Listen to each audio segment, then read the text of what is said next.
The Zalzir collective did not fear the unknown. For over 10,000 cycles, they had expanded their empire, assimilating lesser species, bending them to the will of the hive. Some were primitive, their civilizations crushed before they could offer resistance. Others were advanced, their technology absorbed, their culture stripped away until only obedience remained. And then they found them. The anomaly had first appeared on the outer edges of their empire, a distortion in subspace unlike anything recorded. At first, it was dismissed as a natural phenomenon. Then came the distress calls. Entire outposts lost, fleets vanished without a trace. The few who managed to send messages spoke of a species that did not behave like prey.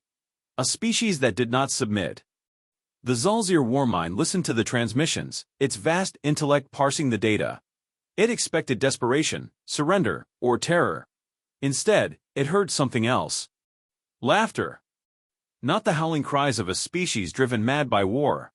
Not the chittering of a species in its death throes. But a deliberate sound, sharp and deliberate, mocking. As if the humans found amusement in the very act of war. The warmind struggled to process this. Fear was a universal constant.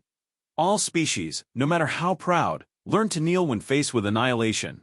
Yet the humans did not kneel. They fought. And when they fought, they laughed. A single human fleet had slipped through the Zalzir's outer defenses, striking deep into their empire. Not to conquer, not to claim territory, but seemingly for the challenge. Their strategy made no sense. They did not preserve their ships. They did not retreat when outnumbered.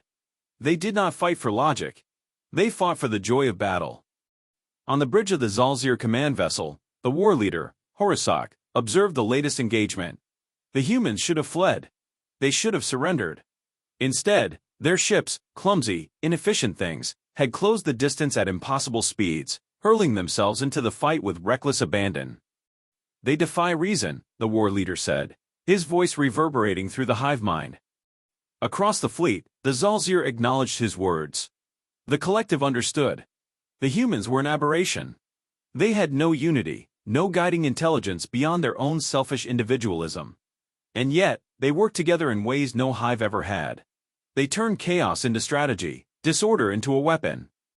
Horusok turned his gaze toward the largest human vessel, a towering warship bristling with weapons, its hull painted with strange symbols. A message came through. The warmind decrypted it, expecting threats or demands. Instead, the translation rendered something baffling. Round 2, bug boys. Let's see if you can keep up. And then, laughter. The Zalzir, for the first time in their history, felt something alien creep into their hive mind. Doubt. The Zalzir did not understand. They had fought thousands of species, crushed empires, extinguished rebellions before they could begin. Their hive mind knew war in its purest form, logical, strategic, efficient. Victory was a matter of numbers, of superior intellect, of calculated strikes. It was inevitable. Yet, the humans defied inevitability. The warmind analyzed their tactics, searching for a pattern, for a structure it could dismantle. There was none. A Zalzir scientist, Klixin, studied the battle reports. It dissected human strategies, trying to impose reason upon them. But the more it studied, the more madness it found. The humans did not retreat when outmatched. They did not preserve resources. They did not fear death. In one battle, a human warship had been disabled, engines crippled, weapons useless. Standard protocol dictated surrender. Any rational species would have accepted defeat. Instead, the humans did something unthinkable. They detonated their own ship. Not as an act of desperation. Not as a last resort. But as a tactic. The explosion crippled the Zalzir fleet, allowing more human ships to escape. The surviving humans, those who had ejected from the doomed vessel, were recovered, laughing and cheering as if they had won. Klixin watched the footage in stunned silence. Why? It finally asked, its voice echoing through the collective consciousness.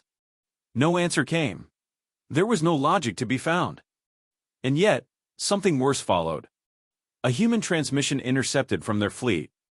A conversation. A joke.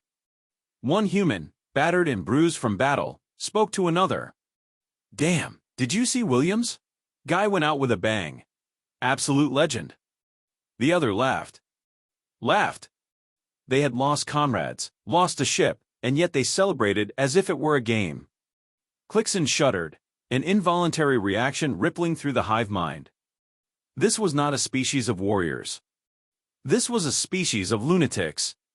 And for the first time, the Zalzir scientists considered a terrifying question. Had they made a mistake? Had they, in seeking to conquer the species, instead awakened something worse?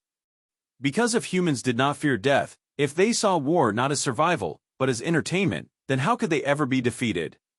The Zalzir were no strangers to war.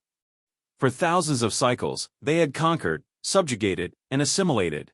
Their strategies were flawless, refined over millennia. The moment they entered a conflict, victory was inevitable. Their enemies fought, but they always broke. Yet the humans refused to break. The Zalzir had escalated the conflict, deploying entire war fleets to crush these creatures. The swarm outnumbered them 100 to 1. Their ships were faster, their technology superior. The humans should have been exterminated. Instead, they adapted. The first battle was meant to be a show of dominance. The Zalzir had encircled the human fleet, cutting off all escape routes. The logical response would have been surrender. Any other species would have realized the futility and bowed before the swarm. The humans did the opposite. They charged. Their ships, inferior in design, ignored conventional tactics, flying directly into Zalzir formations. They weaved between vessels, moving erratically, unpredictably. Some even collided with Zalzir warships on purpose, detonating their reactors in suicidal bursts of plasma. Horusok, war leader of the Zalzir, watched in disbelief. What manner of species sacrifices itself willingly? Suicide was the mark of a broken mind, a last act of despair. But for humans, it was tactical. It was deliberate. And worst of all, they enjoyed it. A human transmission broke through the jamming fields. Horusok hesitated before allowing it through. The image of a human commander appeared on screen. His face was battered, smeared with blood, but his eyes burned with something that no Zalzir had ever encountered in war. Excitement. Not bad, bug boys, the human said, grinning. But you're gonna have to do better than that. The transmission cut out. Moments later, a human warship, crippled, barely holding itself together, rammed directly into one of the Zalzir dreadnoughts, splitting it in half. The hive mind recoiled in horror. Horusok felt a new, unfamiliar sensation creep into his thoughts. It was not just confusion. It was not just frustration. It was fear. The war should have been over. The Zalzir had thrown entire fleets at the humans, expecting overwhelming numbers to end the conflict swiftly. Yet every battle defied reason. The humans did not retreat. They did not surrender. They adapted. They evolved. Horusok, war leader of the Zalzir, stood in the center of the hive's war mind, surrounded by the vast collective intelligence of his species. Strategies unfolded in real time, calculations projected the inevitable, yet the inevitable never came. The humans refused to be inevitable. Every species the Zalzir had conquered followed patterns. They waged war with logic. They fought until the outcome was clear, then surrendered. Even the most stubborn races eventually accepted defeat. Not humans. One cycle, they deployed full-scale diplomatic envoys, speaking of peace.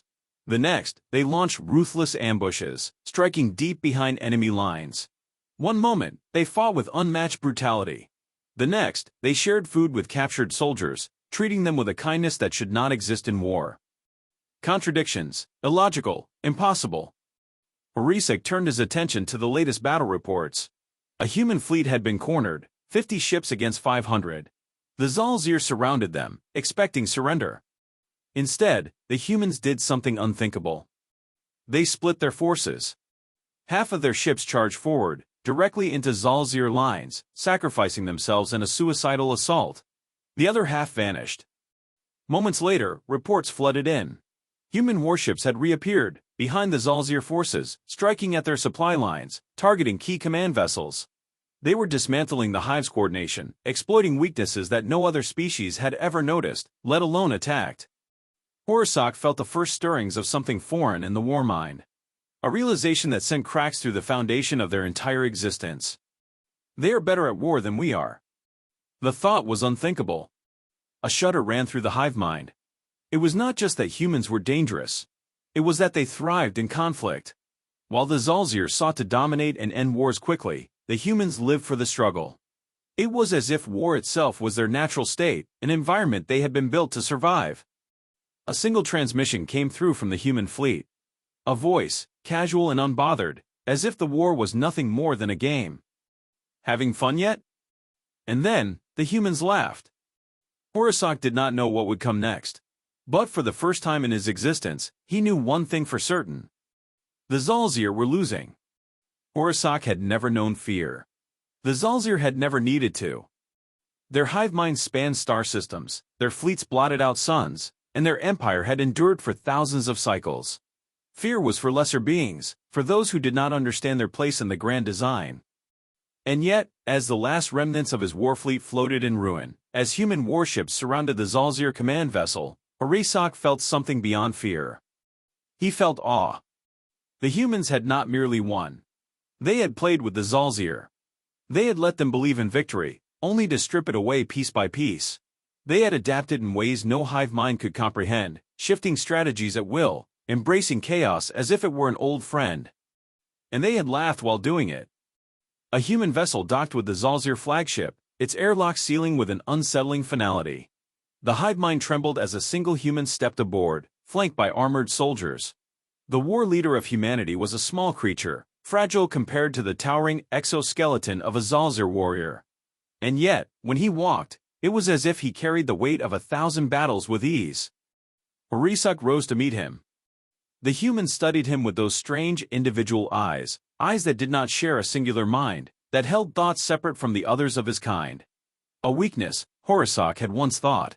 But now, he saw the truth. It was not weakness. It was infinite potential. The human smiled. It was not cruel. It was not triumphant. It was something worse. It was understanding.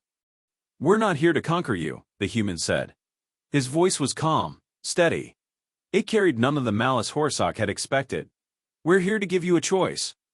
Choice. The word was meaningless to a hive mind. There was no choice.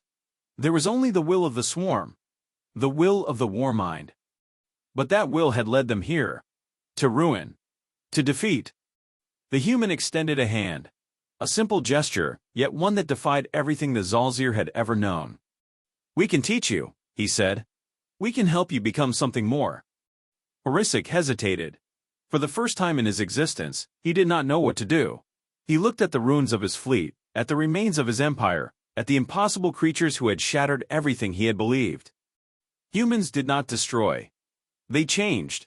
They challenged. They forced the universe to evolve.